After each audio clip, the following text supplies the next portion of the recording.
Continue చేయమని మీరు చెప్తున్నారు కాబట్టి ఇది 100% వ్యాలిడ్ పాయింట్. కృష్ణాంజనేయ గారు, నాకు ఒకటి పాయింట్ క్లారిటీగా క్లియర్ చేయండి. Man of the match Pawan కళ్యాణ్కి నేను ఇస్తాను, మీరు దానికి సపోర్ట్ చేస్తారా లేదా? ఎందుకంటే గతంలో 2019 ఎన్నికల్లో 60 నియోజకవర్గాల్లో టీడీపీ పార్టీని ఓడించింది జనసేన. ఇప్పుడు 60 నియోజకవర్గాల్ని తిరిగి ఇప్పుడు కూటమి విజయం సాధించింది. 60 నియోజకవర్గాల్లో టీడీపీ గెలిచింది. ఇప్పుడు పవన్ కళ్యాణ్ గారు కలవటం వల్లే 60 నియోజకవర్గాలు టీడీపీకి వచ్చినాయి అనుకోవాలా? ఇక్కడ man of the match Pawan Kalyan కాదా అనేటువంటి విషయాన్ని మీకు నాకు మన మధ్య ఏ విభేదాలు ఉండవు. మనం ఖచ్చితంగానే అంచనా వేయగలం. ఈ ఒక్క మాట శ్రీనివాస్ చౌదరి గారి నోటి నుంచి కూడా విన్న తర్వాత నేను కంటిన్యూ చేస్తాను. నిజంగా man of the match Pawan Kalyan కి ఇస్తారా లేక చంద్రబాబు నాయుడు? సార్, ఇక్కడ యుద్ధంలో కర్ణుడు గొప్పోడా, అర్జునుడు గొప్పోడా, భీముడు గొప్పోడా అని మీరు చెప్పలేను సార్. ముగ్గురు పాత్రలు నిర్వహించారు. అయితే మీరు అడిగిన స్టేట్కి సమాధానం చెప్తాను. పవన్ కళ్యాణ్ గారు మాత్రం తీసుకున్న నిర్ణయానికి హ్యాట్సాప్ చేయదలుచుకున్నాం. ఆయన మ్యాన్ ఆఫ్ ది మ్యాచ్ కావడానికి కారణం ప్రభుత్వ వ్యతిరేక ఓటును చేల్చలేకుండా అయితే చెప్పాడో ఆ మాట కట్టుబడ్డాడు. అభిమన్యులాగా యుద్ధంలో గెలిచినా గెలవకపోయినా నేను మాత్రం విజయం సాధిస్తానని చెప్పాడు. ఆ విధంగా కట్టుబడ్డాడు. కాబట్టి నేను కూడా మ్యాన్ ఆఫ్ ది మ్యాచ్ ఇవ్వడానికి, సహకరించడానికి నా పూర్తి సహకారాలు పవన్ కళ్యాణ్ గారికి చెప్తాను. ఎందుకంటే 2024 ఎన్నికలు అనేటువంటిది పవన్ కళ్యాణ్ కేంద్రంగా ఆంధ్రప్రదేశ్ రాజకీయాల మొత్తాన్ని కూడా పొలిటికల్ గేమ్ చేంజర్ లాగా పవన్ కళ్యాణ్ నిలిచారండి. అది ఎప్పుడైతే 2 సంవత్సరాల క్రితం జనసేన పార్టీ ఆవిర్భావ సభలో ఆయన ప్రకటించే మేము ప్రభుత్వ వ్యతిరేక ఓటు చీలనే పోను, వైఎస్ఆర్ కాంగ్రెస్ పార్టీ ఓటమే జనసేన లక్ష్యం అని ఆయన ప్రకటించిన దగ్గర నుంచి ఆ దిశగా ప్రయత్నాలు చేశాడు. అప్పుడు వాళ్ళు బీజేపీతో పొత్తులో ఉన్నారు. కానీ తెలుగుదేశంతో బీజేపీకి కొసగనటువంటి పరిస్థితి. అలాంటి పరిస్థితుల్లో 2 సంవత్సరాల పాటు ఆయన తెలుగుదేశం పార్టీకి సంబంధించినటువంటి విషయం బీజేపీని తెలుగుదేశం కలపడానికి విశ్వ ప్రయత్నాలు చేశాడు. ఇక బీజేపీ వస్తుందా రాదా, లేకపోతే బీజేపీ ఇచ్చిన డైరెక్షన్ మేరకు కానివ్వండి, ఈయన చంద్రబాబు నాయుడు రాజమండ్రి సెంట్రల్ జైల్లో ఉన్నటువంటి సందర్భంలో పవన్ కళ్యాణ్ సెంట్రల్ జైలుకి వెళ్ళి అక్కడ ప్రకటన చేయటం తెలుగుదేశం జనసేనకు సంబంధించినటువంటి పొత్తు ప్రకటన. అప్పటి నుంచి ఒక బేస్ అనేటువంటి పొలిటికల్ బేస్ అనేది ఏర్పడింది. ఆ రోజు వరకు కూడా తెలుగుదేశం పార్టీ అంటే 4 సంవత్సరాల కాలంలో అంటే స్థానిక సంస్థల ఎన్నికలను బాయ్కాట్ చేస్తున్నటువంటి పరిస్థితి, ఎన్నికలను నిర్వహించలేనటువంటి పరిస్థితి, ఎన్నికలకు వెళ్ళలేనటువంటి పరిస్థితి, కార్యకర్తల మీద దాడులు, తెలుగుదేశం జెండా భుజాన వేసుకొని బయటికి రావాలంటే కేసులు కానివ్వండి, దాడులు కానీ భయపడ్డటువంటి పరిస్థితి అయితే ఉంది. దానికి భరోసా ఇచ్చినటువంటి నాయకుడు పవన్ కళ్యాణ్. ఎస్, తెలుగుదేశం పార్టీకి జనసేన అండగా ఉంటుంది అని తెలుగుదేశం పార్టీ జెండాని వాళ్ళ కార్యకర్తల భుజాన్ని వేసుకుని బయటికి రావడానికి కావాల్సినటువంటి ఆ ధైర్యం ఇచ్చినటువంటి వాడు పవన్. ఆ తర్వాత బీజేపీ తెలుగుదేశం పొత్తుకు సంబంధించినటువంటి విషయంలో కూడా ఆయన అనేక సందర్భాల్లో చెప్పారు, నేను తిట్లు తిన్నాను బీజేపీకి సంబంధించినటువంటి పెద్దలతో కూడా అని. అది వాస్తవం అయి ఉండొచ్చు, మరి ఆయన బహిరంగంగానే చెప్పాడు. అంటే బీజేపీకి ఎట్టి పరిస్థితిలో తెలుగుదేశంతో పొత్తు ఇష్టం లేనటువంటి పరిస్థితిలో కూడా పవన్ కళ్యాణ్ చేసినటువంటి ప్రయత్నం ఫలించింది. మీరు ఇప్పుడు గమనిస్తే ఈ విధమైనటువంటి వన్ సైడ్ ఒక వేవ్ కనపడటానికి పవన్ కళ్యాణ్ వేసినటువంటి బేస్ ఒకటి, పొత్తు పవన్ కళ్యాణ్ పొత్తు ఒకటి, జనసేన తెలుగుదేశం పొత్తు ఒకటి అయితే బీజేపీ పొత్తు పెట్టుకోవటం తెలుగుదేశంతో ఈ ముగ్గురు కలవటం అనేటువంటిది మొన్న జరిగినటువంటి ఎన్నికల తీరు అంటే ఒక వన్ సైడ్ గా వెళ్ళిపోవటానికి ఉపయోగపడ్డాయి. దీని అందరికీ కేంద్రం అన్ని కార్యక్రమాలకి అన్ని రకాల ఈ విధమైనటువంటి పరిణామ క్రమం మొత్తానికి కూడా కేంద్ర బిందువు ఎవరయ్యా అంటే పవన్. అది దానికి అనుగుణంగా పవన్ కళ్యాణ్ కూడా ఈ రోజున ఆ విధమైనటువంటి 21 సీట్లో 20, 19 లేకపోతే 21 గెలిచినా 21 గెలిచినా గెలవచ్చు. రేపొద్దున ఏం జరిగింది, ఆయన పాత్ర ఏమిటి, ముఖ్యమంత్రి అవుతారా, మంత్రి అవుతారా, ఇవన్నీ కూడా వాళ్ళ ప్రభుత్వంలో వాళ్ళు తెలుసుకుంటారు. అయితే ఇక్కడ ఒక అంశాన్ని గమనించాలి. అసలు ఈ విధమైనటువంటి ఫలితాల కారణాలు ఏంటి అని శ్రీనివాస్ చౌదరి గారిని అడిగినప్పుడు ఆయన 6 కారణాలు పెట్టి చెప్పేసి కొన్ని కారణాలు చెప్పాడు. 6, 12 చెప్పారు. అన్ని కారణాలు కూడా వైఎస్ఆర్ కాంగ్రెస్ పార్టీకి వ్యతిరేకంగా, జగన్మోహన్ రెడ్డి విధానాలకు వ్యతిరేకంగా. అంటే ఎన్నికలు ఎలా జరిగాయంటే వైఎస్ఆర్ కాంగ్రెస్ పార్టీని ఓడించటమా గెలిపించటమా దీని మీదే జరిగాయి. ఈ ముగ్గురు కలవటం అనేటువంటిది ఏ విధంగా పనిచేసిందో వైఎస్ఆర్ కాంగ్రెస్ పార్టీ ఫెయిల్యూర్ కూడా వీళ్ళకి ఆ విధంగా సహకరించినటువంటి పరిస్థితి. ఎప్పుడైతే మొన్న ఎన్నికల వరకు కూడా మీరు సిద్ధం సభలు అన్ని జరిగేంత వరకు కూడా చిలకలూరుపేట మొట్టమొదటి కూటమి బహిరంగ సభ జరిగే ఆ సమయానికి కూడా ఈ కూటమికి కావాల్సినటువంటి గెలుపుకి కావాల్సినటువంటి ఒక క్లారిటీ పిక్చర్ అనేది లేదు. ఎప్పుడు వచ్చింది ఆ పిక్చరు అనేటువంటి దాన్ని, ఈ వేవ్ ఇంత ఉంది అంటే ఎప్పుడు స్టార్ట్ అయింది అని అంటే, అందరూ అంటున్నారు ఈ విధంగా వైఎస్ఆర్ కాంగ్రెస్ పార్టీ ఓడిపోతోంది అని అంటే ఈ విధమైనటువంటి సంక్షేమ పథకాలు ఇవి సరిపోవు, సంక్షేమ పథకాలకు ప్రజలు ఓటు వేయలేదు అని అంటారు. నేనంటాను సంక్షేమ పథకాలకే ఓటు వేశారు అంటున్నాను, అందుకే కూటమి గెలుస్తుంది అంట. అది ఎలా అంటే, మీరు జగన్మోహన్ రెడ్డి మేనిఫెస్టోని ఒకసారి గమనించండి. ఇప్పటి వరకు ఇస్తున్నటువంటి సంక్షేమ పథకాలను ఇంకొంత మెరుగ్గా చేస్తానన్నాడు తప్ప, కూటమి ఇచ్చినటువంటి హామీలు అప్పటికే కూటమి ఆల్రెడీ సూపర్ 6 తెలుగుదేశం సూపర్ 6 ప్రకటించు, ఆ తర్వాత మేనిఫెస్టో ఇచ్చారు. ఇప్పుడు ప్రజలకు ఏమిటంటే ఎవరు ఎక్కువ ఇస్తారు? ఇప్పుడు జగన్మోహన్ రెడ్డి నవరత్నాల పేరుతో హామీలు ఇచ్చాడు, నవరత్నాలు ఇంప్లిమెంట్ చేశాడు. ఇప్పుడు శ్రీనివాసరెడ్డి గారు చెప్పట్లా మేము జాగ్రత్తలు తీసుకుంటాం, మేమేం హామీలు ఇచ్చామో ఒళ్ళు దగ్గర పెట్టుకొని మేము అవన్నీ చేస్తామని చెప్తారు. జనము ఇదే నమ్మారు. సంతకన్నా ఎక్కువ ఇస్తా అంటున్నారు. ఎక్కువ ఇస్తా అన్నా తెలుగుదేశం జనసేన బీజేపీ కూటమి కావాలి మాకు. ఎందుకు 3,000 నుంచి ఏదో 2028-29లో నేను 3,500 పెన్షన్ ఇస్తా అంటే కాదు, వాళ్ళు 4,000 ఇచ్చేస్తా ఉంటున్నారు. 4,000 కూడా మీరు గమనిస్తే మొన్న ఈ జరిగినటువంటి 2 నెలలకు కూడా కలిపినటువంటి పెన్షన్ కూడా కలిపి పెంచినటువంటి దాన్ని 4,000 పెంచుదాన్ని 3 నెలలు కలిపి ఈ వచ్చేటువంటి నెలలో 7,000 పెన్షన్ ఇస్తా అని చెప్పారు. ఇది ఎంత ఇంపాక్ట్ అండి? మీరు మహిళలకి ఉచిత బస్సు కానివ్వండి, లేకపోతే గ్యాస్ కు సంబంధించినటువంటి ఉచిత గ్యాస్ సిలిండర్లు కానివ్వండి, వీళ్ళు సూపర్ 6 కానివ్వండి ఇచ్చినటువంటి మేనిఫెస్టో చాలా ఆకర్షణీయంగా ఉంది. ప్రజలు ఆ విధమైనటువంటి సంక్షేమ పథకాలు ఎవరు మేనిఫెస్టోని కన్సిడర్ చేసే పరిస్థితి ఉంటుందా సార్? ఒక క్లియర్ గా చెప్పండి, మేనిఫెస్టోని కన్సిడర్ చేసే పరిస్థితి ఉంటుందా ప్రజలు? ఇప్పుడు నేను భావిస్తుంది ఏంటంటే, ఇప్పుడు ఈ అవుట్ రేట్ మెజారిటీ వచ్చిందంటే జగన్మోహన్ రెడ్డి పరిపాలన వద్దు అన్న వాళ్ళే ఇచ్చారు ఇక్కడ అవుట్ రేట్ పరిపాలన.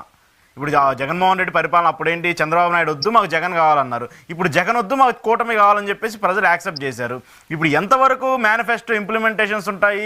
2014 ఎన్నికల్లో చంద్రబాబు నాయుడు గారు రైతు రుణమాఫీ అని చెప్పారు, అప్పుడు ఫెయిల్ అయ్యారు. పసుపు కుంకుమ అన్నారు, అప్పుడు మైనస్ అయిపోయింది. ఇవన్నీ ఈక్వేషన్స్ చూసుకున్నప్పుడు మేనిఫెస్టో కంటే కన్సిడర్ చేసకుండా ఒక పార్టీకి, ఒక పర్సన్కి, ఒక వ్యక్తి కావాలా వద్దా అనే దాని మధ్య ఈ ఎలక్షన్ నడుస్తుంది అనేది నేను భావిస్తున్నా. మీరు ఇదే గమనించండి. మరి 2014 నుంచి 19 వరకు ఇదే చంద్రబాబు నాయుడు కదా ముఖ్యమంత్రి. మరి ఆయన్ని అప్పుడు వద్దనుకున్నారు కదా. నేను అదే చెప్తున్నా, అప్పుడు ఆయన అందుకని వ్యక్తులు ఇక్కడ ప్రధానం కాదు. అందుకని మేనిఫెస్టోకు ఉండేటువంటి ప్రాధాన్యత, గతంలో ఉండేటువంటి హామీల వ్యవహారం నా ఉద్దేశంలో అయితే వైఎస్ఆర్ కాంగ్రెస్ పార్టీ జగన్మోహన్ రెడ్డి మేనిఫెస్టోకు ఒక ప్రాధాన్యత తీసుకొచ్చారు. దాంట్లో ఎటువంటి సందేహం లేదా. నవరత్నాలకు సంబంధించినటువంటి మద్యపాన నిషేధం అమలు చేయలేదని అనొచ్చు, లేకపోతే ఇంకో కొన్ని హామీలు అమలు చేయకపోతే, నవరత్నాలకు సంబంధించినటువంటి దాంట్లో సంక్షేమ పథకాలని యథాతథంగా చెప్పిన ప్రకారంగా డే 1 నుంచి ఇంప్లిమెంట్ చేయటం అనేటువంటి చేశాడు. వీళ్ళకి అనివార్యమైనటువంటి పరిస్థితి అండి. రేపు పొద్దున తెలుగుదేశం జనసేన బీజేపీ కూటమి అధికారంలోకి వచ్చింది, మేము ఇంతకన్నా ఎక్కువ సంక్షేమ పథకాలు అమలు చేస్తాం, ఇవి మేనిఫెస్టో అని సూపర్ 6 పేరుతో దాన్ని క్లుప్తీకరించి 4 పేజీల్లో అసలు ఆంధ్రప్రదేశ్ లో ఎన్ని రకాల వర్గాల ప్రజలు ఉన్నారు, ఎన్ని రకాల కులాల ప్రజలు అందరికీ హామీ ఇచ్చారండి. మీరు వాళ్ళ మేనిఫెస్టో చూడండి, 4 పేజీల మేనిఫెస్టో కనుక గమనిస్తే అసలు ఈ వర్గానికి వీళ్ళని వదిలిపెట్టారు అని లేదండి. అసలు ప్రతి వాళ్ళకి హామీ ఇచ్చారు. దాన్ని బట్టి జగన్మోహన్ రెడ్డి చేశాడు, అయిపోయింది. దాన్ని చూసి జగన్మోహన్ రెడ్డి ఏమంటాడు ధీమా ఏంటి అంటే, నేను ఎంత చేశాను కదా, మీకు 23 సార్లు బటన్ నొక్కాను కదా, 1,45,00,000 కుటుంబాలకి 2,75,000 రూపాయలు మీకు ఇచ్చాను కదా, మీరు నాకు ఇవ్వండి ఓటు అని అడుగుతున్నాడు. వీళ్ళే అడిగారు మీకు అంతకంటే ఎక్కువ ఇస్తాం, మీరు మాకేనా ఎక్కువ ఇస్తా అన్నటువంటి వాళ్ళకి మద్దతు ఇచ్చారు. దీన్ని బట్టి ఇప్పుడు ఏంటి అంటే, ఏదైతే జగన్మోహన్ రెడ్డి తీసుకొచ్చినటువంటి పథకాల వల్ల, నవరత్నాల వల్ల ఇప్పటికే రాష్ట్రం అప్పుల పాలైపోయింది, దాన్ని తాకట్లు పెట్టి మరి ఈ నవరత్నాలకి డబ్బులు ఇస్తున్నాడు జగన్మోహన్ రెడ్డి అంటే, ఇప్పుడు కూటమికి సంబంధించో టీడీపీకి సంబంధించో చంద్రబాబు నాయుడు చెప్పేది ఏంటి, మేము ఇంకా ఎక్కువ ఇస్తామంటే మరి ఇంకెక్కడి నుంచి రెవెన్యూ సంపద తీసుకొస్తారు, మళ్ళీ ఇంకా ఎక్కువ తాకట్లు పెట్టాలి కదా ప్రభుత్వ ఆస్తులు. ఏమండి ఒక రకంగా చెప్పాలి అంటే ఇస్తానంటే తీసుకోవటానికి జనం రెడీగా ఉంటారు. జనం ఎప్పుడు అంతేగాని రెడీగానే ఉంటారా? ఏం తాకట్టు పెడతావు నువ్వేం ఇప్పుడు శ్రీనివాస్ చౌదరి గారు ఆయన అయితే ఆయన సొంత డబ్బులు అయితే ఇయ్యడం, ఆ, చంద్రబాబు నాయుడు సొంత డబ్బులు ఇయ్యడం, పవన్ కళ్యాణ్ సొంత డబ్బులు ఇయ్యడం. ఈ విషయం జనానికి కూడా తెలుసు. నువ్వు ఎక్కడైనా తీసుకురా, తాకట్టు పెట్టు, అమ్ము, ఏమైంది నాకు ఎక్తా అన్నది ఇదే అడుగుతారు రేపు పొద్దున్న జనం. జనం ఇంతకన్నా నేనేదో నువ్వు 10 లక్షల కోట్ల రూపాయలు అప్పు చేసావు అని చంద్రబాబు నాయుడు సంపద సృష్టిస్తా అంటే ఇప్పుడు చూస్తాం కదా ఏ సంపద సృష్టిస్తారనేది. అప్పులు అనేది కామన్ గా చేసేటువంటి ప్రక్రియ. రేపొద్దున కూడా ఇంతకన్నా ఎక్కువ చేయకుండా వాళ్ళేమి ఈ సంక్షేమ పథకాలు అమలు చేసేటువంటి పరిస్థితి అయితే ఉండదు. ఒకటి, మేనిఫెస్టో దగ్గర జగన్మోహన్ రెడ్డి ఫెయిల్ అయ్యాడు. రెండో అంశం ఏంటంటే ఉద్యోగుల విషయం తీవ్రమైనటువంటి వ్యతిరేకత అనేటువంటిది చాలా స్పష్టంగా అది మన పోస్టల్ బ్యాలెట్ లో కనపడేటువంటి పరిస్థితి ఉంది. ఇప్పుడు 55 లక్షల పైన ఓట్లు అంటే మామూలు విషయం కాదు కదా. రెండో అంశం ఏంటంటే బీజేపీ ఫ్యాక్టర్ అనేటువంటిది అందరూ అనుకున్నటువంటిది బీజేపీ వల్ల నష్టం జరగవచ్చు అని అందరూ అనుకున్నటువంటి అంశం. మీకు గమనిస్తే ఎన్నికల ప్రచారంలో నేను దగ్గర నుంచి చూశాను, బీజేపీ వల్ల నష్టం జరిగిద్దని తెలుగుదేశం భావించింది, జనసేన కూడా భావించింది. అందుకనే వాళ్ళ ప్రచారంలో 144 సీట్లకు సంబంధించినటువంటి ప్రచారంలో బీజేపీ వాళ్ళు ఉంటే ఉండొచ్చేమో గానీ చాలా మందికి దండం పెట్టి రిక్వెస్ట్ చేశారు, మీరు రెండి ప్రచారానికి మీ కండబా వేసుకొని రావద్దని. అదే విధంగా నరేంద్ర మోడీ పాంప్లెట్ ఫోటో లేకుండా వీళ్ళ సూపర్ 6 కానివ్వండి ఇవన్నీ కూడా పట్టుకోవడానికి బీజేపీ సహకరించలేదు సార్. వీళ్ళు కూడా వద్దనుకున్నారండి. లేదు, వీళ్ళు కూడా వద్దనుకున్నారు. ఎందుకు అంటే బీజేపీ వల్ల ఆ విధమైనటువంటి ఆంధ్రప్రదేశ్ లో నష్టం ఉండేటువంటి పరిస్థితులు భయపడ్డారు తెలుగుదేశం. కానీ ఆంధ్రప్రదేశ్ ప్రజల వైపు నుంచి అయితే బీజేపీ అనేటువంటి ఫ్యాక్టరు నష్టం జరిగేదానికన్నా కూడా బీజేపీ మీద సెంట్రల్ గవర్నమెంట్ లో మళ్ళీ బీజేపీ రాబోతుంది, అక్కడ రామ మందిరానికి సంబంధించినటువంటి గుడ్ విల్లు ఆ విధమైన ఫ్యాక్టర్స్ అన్ని ఇక్కడ కూడా ఎంతో కొంత పాజిటివ్ గా పనిచేసినాయి. ముస్లిం రిజర్వేషన్లకు సంబంధించినటువంటి అంశం. మరి చంద్రబాబు నాయుడు పవన్ కళ్యాణ్ ఏం బతిలాడుకున్నారో తెలియదు. ఎక్కడా కూడా ఆంధ్రప్రదేశ్ కు వచ్చినటువంటి నరేంద్ర మోడీ కానివ్వండి లేకపోతే కేంద్ర మంత్రులు కానీ ఎవరైనా ముస్లిం రిజర్వేషన్లు మేము ఇవ్వము, మేము వ్యతిరేకమని ఆంధ్రప్రదేశ్ లో చెప్పారా? చాలా చోట్ల మేము పక్కనే వెళ్ళిన తెలంగాణలో కూడా చెప్పారు, ఆంధ్రప్రదేశ్ లో చెప్పలా. ఎందుకంటే ఆ విధమైనటువంటి జాగ్రత్తలు తీసుకున్నారు. ఆ విధమైనటువంటి జాగ్రత్తలు తీసుకోవటం వల్ల ఎక్కడికక్కడ సర్దుబాట్లు చేసుకోవటం వల్ల ఎందుకు అని అంటే బీజేపీకి కూడా ఆంధ్రప్రదేశ్ లో ఎంత కొంత పాగా వేయాలి అనేటువంటి ఒకటి. తెలుగుదేశం జనసేనకేమో ఎట్లయినా సరే వైఎస్ఆర్ కాంగ్రెస్ పార్టీని ఇప్పుడుగా ఓడించలేకపోతే అసలు మనం ఓడించలేము అనేటువంటి ఒక భయం. అందుకని ముగ్గురు కూడా కలిసి ముందుకెళ్ళటానికి పనిచేసింది. ముగ్గురు కలిసినటువంటి బలంతోనే ఈ రోజున ఈ వేవ్ క్రియేట్ అయింది. వైఎస్ఆర్ కాంగ్రెస్ పార్టీ మీద ఉండేటువంటి వ్యతిరేకత అంటే జగన్మోహన్ రెడ్డిని దించటమా ఉంచటమా అనేటువంటి ఎజెండా మీద ఎన్నికలు జరిగాయి. జగన్మోహన్ రెడ్డి దించాలని రాష్ట్ర ప్రజలు అనుకున్నారు. ఆటోమేటిక్ గా చంద్రబాబు నాయుడు పవన్ కళ్యాణ్ బీజేపీ వాళ్ళు ఎక్కుతున్నారు తప్ప వీళ్ళంతటా వీళ్ళ అంటే వీళ్ళు వస్తే పొద్దున మాకు ఇస్తారని ఆశ ఉంటే ఉండవచ్చు అలా.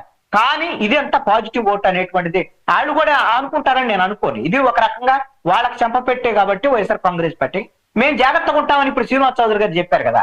నేను అనుకుంటున్నాను శ్రీనివాస్ చౌదరి గారి తరహాలో ఆలోచించేటువంటి మనస్తత్వం ఇప్పుడు ఉండేటువంటి గెలిచినటువంటి వాళ్ళకి ఉండదేమోనని నాకు అనుమానం. ఎందుకంటే గెలిచినప్పుడు చూశాను నేను వాళ్ళని, ఆయన కూడా చూశాడు, గెలిచినప్పుడు వాళ్ళు కూడా ప్రభుత్వాల్లో ఉన్నారు.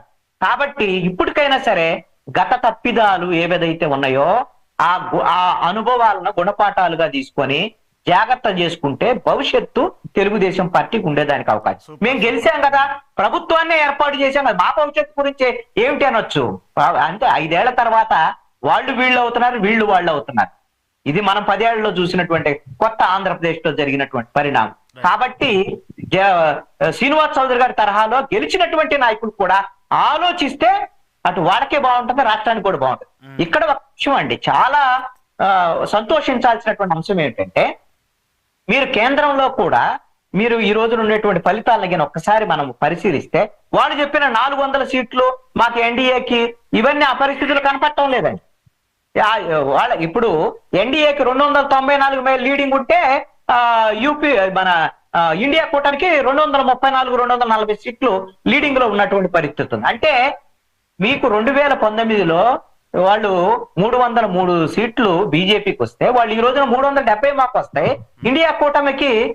ఎన్డీఏ కూటమికి మొన్న 370 వచ్చేప్పుడు 400 పైన వస్తాయని చెప్తున్నారు కదా.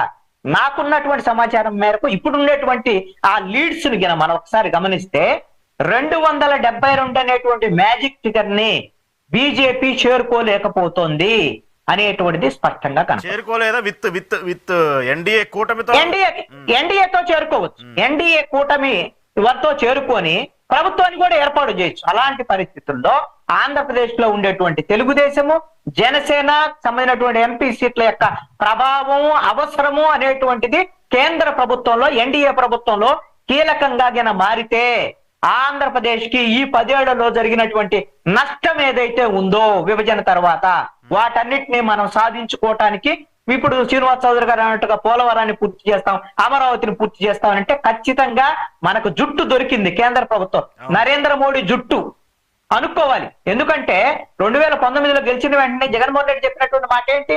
వాళ్ళు పూర్తి మెజార్టీ వచ్చింది, మన మాట ఎంటలేదు, పూర్తి మెజార్టీ రాకుండా ఉండాలని కోరుకున్నాను, అలా వచ్చింది, మనం ఏం చేయగలమని అంట.